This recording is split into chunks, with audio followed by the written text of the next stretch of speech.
المسلمون ستنقضي الدنيا بأفراحها وأحزانها وتنتهي الأعمار بطولها وقصرها ويلقى الجميع ربهم وحينها لا ينفع مال ولا بنون.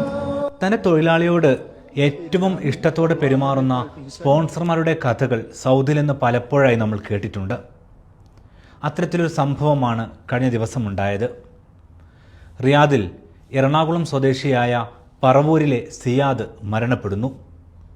അദ്ദേഹത്തിൻ്റെ റൂമിലുണ്ടായിരുന്ന split എസിയുടെ compressor പൊട്ടിത്തെറിച്ച് അതുവഴി റൂമിലേക്ക് തീ പിടിക്കുകയും അതുവഴിയുമാണ് ഇദ്ദേഹം മരണപ്പെടുകയും ചെയ്യുന്നത്. ആ സിയാദിനെ ചേർത്ത് പിടിക്കുകയാണ് ഈ സ്പോൺസർ. അദ്ദേഹത്തിൻ്റെ കുടുംബത്തോട് തൻ്റെ ജീവിതകാലം മുഴുവൻ താൻ സിയാദിനുള്ള ശമ്പളം നൽകുമെന്ന് പറയുന്നു. സിയാദിൻ്റെ ഖബറടക്ക ചടങ്ങിൽ വിങ്ങിപ്പൊട്ടുന്ന സ്പോൺസറെയും നമ്മൾ കണ്ടു.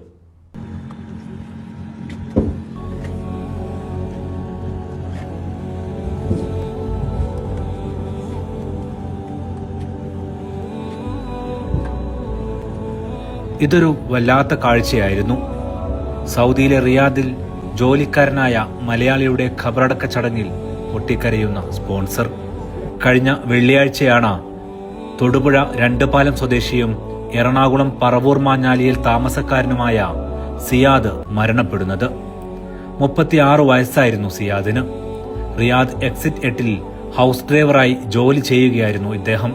വെള്ളിയാഴ്ച ജുമാ കഴിഞ്ഞ് റൂമിലെത്തിയ സിയാദിന്റെ മുറിയിലെ AC-യിലാണ് പ്രശ്നമുണ്ടായത്. കംപ്രസർ പൊട്ടിത്തെറിക്കുകയും ഉൾഭാഗത്ത് അത് കത്തിക്കരിയുകയും ചെയ്തു. ഇതോടെയാണ് സിയാദ് മരണപ്പെടുന്നത്. ഗുരുതരമായി പൊള്ളലേറ്റതോടെ ചികിത്സയിലിരിക്കെയാണ് പിന്നീട് മരണപ്പെടുന്നത്.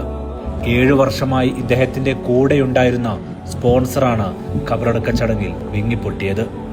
സിയാദിന്റെ മൃതദേഹം ഖബറിലേക്ക് എടുത്തുവെക്കാനും മുന്നിലുണ്ടായത് ഈ സ്പോൺസർ തന്നെയായിരുന്നു. സൗദിയിൽ വ്യവസായിയായ ഈ സ്പോൺസർ ഇപ്പോൾ കുടുംബത്തെ അറിയിച്ചിരിക്കുന്നത് തന്റെ മരണം വരെ സിയാദിന് നൽകിയിരുന്ന ശമ്പളം കുടുംബത്തിന് നൽകുമെന്നാണ്. ഒരു മകളുണ്ട് സിയാദിന്. അവർക്കും അദ്ദേഹത്തിന്റെ രക്ഷിതാക്കൾക്കും ഈ ശമ്പളം നൽകിക്കൊണ്ടിരിക്കും. Aftab Rahman, media 1, Riyadh.